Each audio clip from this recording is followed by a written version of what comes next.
Believe it or not, but most homeowners leave 20,000 or more on the table when they sell their home, not because of the market, but because of mistakes that are 100% avoidable. Before you list your home, stop, because what you don't know could cost you more than a year's salary. Selling your home should not be a fearful, time-consuming, frustrating process. This is really a milestone moment in your life. You're turning a new chapter, and it should be handled efficiently, effectively, and 100% in your best interest. So let's get into it.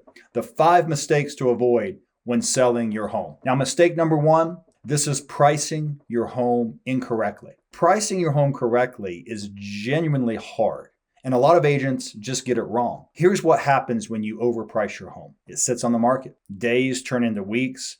Buyers start wondering, hey, what's wrong with that house? And eventually you do a price reduction. And now you've trained the market to start lowballing you. The longer your house sits on the market, the more money you're losing.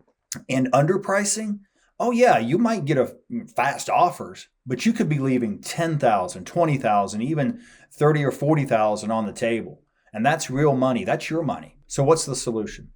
A pre-list appraisal. Regardless of how experienced your agent is or how qualified one is in understanding the housing data, a professional independent appraisal gives you hard data, not just opinion. It removes all the emotion from the equation and gives you a defensible number. So I always recommend a pre-list appraisal to my clients. Sometimes it's not necessary because we have enough similar properties that have sold in, say, the last 90 to 180 days.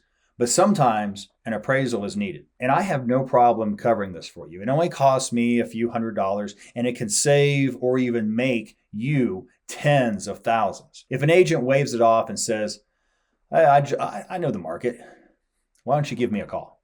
Because data beats opinion every single time. Now, mistake number 2, leaving buyers with a bad first impression. Here's the reality of modern real estate. The first showing of your home isn't happening in your house. It's not happening in your living room. It's happening on a phone screen at, say, 10 o'clock at night.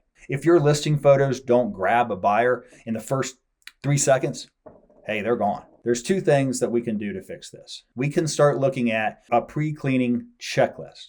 So before any photographer arrives, your home needs to be spotless. It needs to be decluttered. It needs to be depersonalized. Curb appeal matters too. So we're talking maybe fresh mulch, trimmed hedges, a clean front door. And I provide every single one of my clients with a room by room cleaning checklist so that nothing ever gets missed. And then secondly, professional photography. This is really important. Professional photography, a video, and 3D tours. Smartphone photos, they're just not acceptable. Your home needs a professional with the right equipment, the right lens, the right light, and the right editing. Plus, video walkthroughs and 3D interactive tours. So that way, buyers anywhere in the country can experience your home before booking a showing. Every listing I take on gets all of it, period. If an agent says, hey, I'll just take some photos on my phone, or that's not really necessary, run. Now, mistake number 3, and this one, I think this one's a little underrated. This is not offering a home warranty to prospective buyers. Here's a scenario I see quite a bit. A buyer loves your house. They're emotionally in and they're under contract and, hooray, you got it. They submitted the offer, you accepted, there you go. Then the inspection comes back and it notes that the HVAC is, 14 years old and the water heater is the original water heater. Now the buyer is a little scared and their agent is now asking for a $10,000 credit and your deal starts to get shaky. The buyer's thinking about terminating the contract. And if you're in a buyer's market, that's a scary thought to go back on the market. A home warranty changes that dynamic completely. When I represent a seller, I provide a home warranty for the property and we market it as such. When a buyer sees that the coverage is in place, those aging systems suddenly they feel a lot less scary. The conversation shifts from we need that $10,000 credit to, we have that home warranty, so we're covered. Well, we should be good here. A home warranty typically runs around $400 to $700. Now compare that to the cost of renegotiation or a deal falling apart or going even back on the market. It's really a no-brainer. So ask your agent yet that you're interviewing, ask them this. Hey, do you include a home warranty when selling my house? If the answer is no, then maybe it's time to keep interviewing other agents. Mistake number 4, limited marketing. Now here's the truth about it. Activity produces activity. More eyes on your property creates more competition, and more competition is going to create stronger offers. You want to create demand. The listing needs to be everywhere. Your property needs to be everywhere.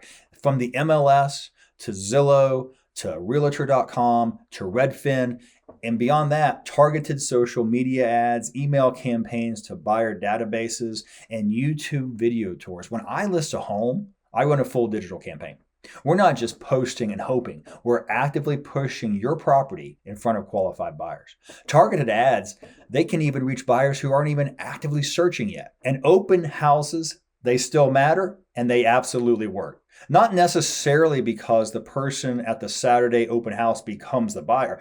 That does happen. But because open houses generate buzz, they create urgency, and they give buyers a low pressure way to fall in love with your home. I ensure every listing gets the attention and the exposure that it absolutely deserves. And we're talking a digital campaign using Google, Facebook, Instagram, we're talking TikTok, a dedicated YouTube video on my channel, and of course, I'm hosting open houses for you. I host them and I absolutely love them. When you interview various agents, ask them for their marketing plan and get it in writing. You're not just hiring a listing agent, you're hiring a marketing professional. And finally, mistake number 5, and possibly, I think, the most eye-opening, overpaying to your home. All right, so let's go ahead and break this down. The traditional commission model has long been around 6%. So what does that mean? On a $500,000 home, that's $30,000 you're paying in commissions for the list side and the buy side.